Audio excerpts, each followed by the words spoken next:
Bonjour et bienvenue sur Portugal Facile. Pour ceux qui ne me connaissent pas, je suis Josiane Gingan et je suis au Portugal, ça fait un bon bout. Sur cette chaîne, nous parlons du Portugal, nous parlons de l'expatriation au Portugal, nous parlons de la vie quotidienne et nous parlons également de l'entrepreneuriat. Aujourd'hui, je vais vous parler de je vais vous dire pourquoi est-ce que j'ai choisi le Portugal comme terre d'accueil. Je vais vous dire pourquoi est-ce que je me suis expatriée au Portugal. Si c'est la première fois que tu découvres cette chaîne, n'oublie pas de t'abonner déjà et de partager la vidéo parce que je crois qu'il y a plusieurs francophones qui veulent immigrer au Portugal et qui veulent avoir des informations sur la vie au Portugal ou comment la vie fonctionne au Portugal. Pour ceux qui ne savent pas, le Portugal est frontalier avec l'Espagne et elle a une autre partie dans la mer. Et ici au Portugal, il y a plusieurs choses qui m'ont intéressée. Donc, je vais d'abord vous raconter ma petite histoire. Pourquoi est-ce que j'ai choisi de venir au Portugal? Pour ceux qui ne savent pas, il y a de cela quelques années, j'étais en Turquie. Et en Turquie, je gagnais très bien ma vie parce que j'étais agent. Je jouais la transition entre les fournisseurs et les clients. Donc, j'aidais plusieurs personnes à acheter leurs produits en Turquie sans se faire déplacer. J'aidais ces gens-là qui voulaient acheter les produits en Turquie et expédier en Afrique, en Europe, en Amérique.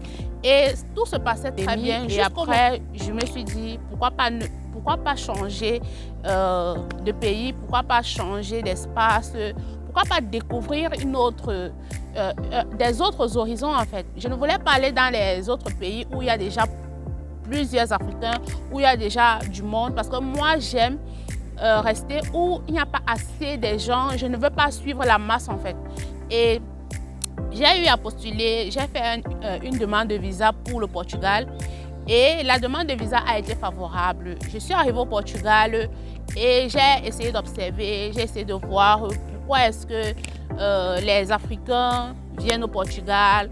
Et je me suis rendu compte qu'il y avait plusieurs Africains au Portugal. Il y avait les Camerounais, il y avait les Mozambicains, il y avait les Cap-Verdiens, il y avait les Guinée-Bissau, il y avait plusieurs autres pays. Il y avait également les Sénégalais. Et la vie aussi au Portugal, c'est plutôt bien. Pourquoi? Premièrement, le climat est vraiment très favorable. Il n'est pas très sec et il n'est pas également très froid.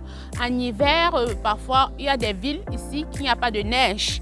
Il y a des villes ici où en hiver, nous sommes à 23 degrés, je dis n'importe quoi, où nous sommes ici à 7 degrés, à 5 degrés, à 2 degrés. Il n'y a pas de moins 2, moins 10, moins 20 comme dans d'autres pays qui sont très froids. Donc, pour moi, le Portugal est un pays où le climat est vraiment très favorable. Ce n'est pas très différent de l'Afrique. Actuellement, nous sommes en été et les températures avoisinent 26-27 degrés. C'est vrai que nous sommes au début, mais après, ça va augmenter en fonction des différentes villes. D'accord? Principalement ici à Lisbonne, les températures sont plutôt bien. Tu peux sortir avec un t-shirt, tu peux sortir avec un démembré, tu n'as pas de problème de froid. D'accord? Une autre chose qui m'a aussi intéressée ici au Portugal, c'est que l'intégration est vraiment facile. Parce que lorsque tu arrives, il te suffit juste d'avoir des documents. Si tu remplis ces conditions, tu as ton NIF, tu as ton NIS. Dans une autre vidéo, je vous ferai une autre vidéo pour vous expliquer ce que c'est que le NIF, le NIS. Et lorsque tu as ces documents-là, c'est facile pour toi de t'intégrer. Tu pars juste au Finance SAS et tu remplis un certain nombre de documents et tu trouves du travail. Bref, il y a toute une procédure administrative. Dis-moi dans la vidéo, dis-moi en commentaire si tu aimerais que je parle de ce sujet sur mes prochaines vidéos. Une autre chose qui m'a encore intéressée de postuler pour une demande de visa pour le Portugal, c'est que pour venir au Portugal, tu n'as pas forcément besoin d'avoir un niveau de langue, que ce soit A1, A2, B1, B2, tu n'as pas besoin de ça. Tu n'as pas besoin d'avoir un niveau de langue requis. Il te faut juste avoir des documents et si tout est concluant, on va te donner le visa. Donc, je n'avais pas besoin de faire des cours de langue portugais pour venir. Voilà encore une autre chose qui m'a motivée. Et également, les délais de traitement ne sont pas vraiment très élevés comme dans d'autres pays parce que pour venir au Portugal, j'ai dû attendre 1 mois après ma demande de visa. Une autre chose qui m'a encore intéressée ici au Portugal, c'est que l'intégration est vraiment facile. Pourquoi? Parce que tu n'as pas forcément besoin de parler le portugais pour trouver un travail. Pour ceux qui travaillent, tu n'as pas forcément besoin de parler le portugais parce que ici, il y a plusieurs entreprises françaises qui recrutent des francophones. Donc, si par exemple, tu viens d'un pays francophone comme le mien, tu peux facilement trouver du travail. D'accord? Et autre chose qui m'a encore intéressée ici, c'est que le niveau de vie est vraiment abordable. Donc, les choses ne sont pas très élevées au supermarché. Lorsque tu pars au supermarché, tu peux faire le marché de la semaine, même avec un 50 €, tu peux acheter tout. Il y a les afro-shops un peu de partout. Étant ici au Portugal, tu peux décider de manger africain et ça ne va pas te coûter vraiment très cher. Autre chose aussi, c'est que les logements aussi sont vraiment accessibles parce que tu peux trouver une chambre très facilement. Il y a des sites qui sont...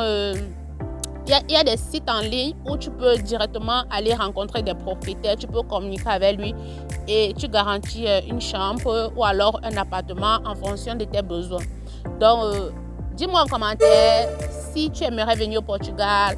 Quelles sont tes questions? Quels sont tes sujets? Qu'est-ce que tu aimerais savoir de plus en plus sur le Portugal? Donc, je vous remercie déjà d'avoir écouté la vidéo. Pour ceux qui ne sont pas encore abonnés, abonnez-vous sur la chaîne et partagez parce que j'ose croire que ça va aider plusieurs personnes. Sur cette chaîne, je vais continuer à vous parler du Portugal, à vous donner des expériences, mes expériences personnelles. Je vais également continuer à vous montrer les zones touristiques. Bref, dites-moi en commentaire ce que vous voulez que je parle pour la prochaine fois. Et n'oubliez pas que nous allons avoir 3 vidéos par semaine pour un début. Donc, je vais poster le samedi, le mardi et le jeudi. Donc, je vous remercie d'avoir pris la peine d'écouter cette vidéo et on se voit à une autre vidéo. Ciao!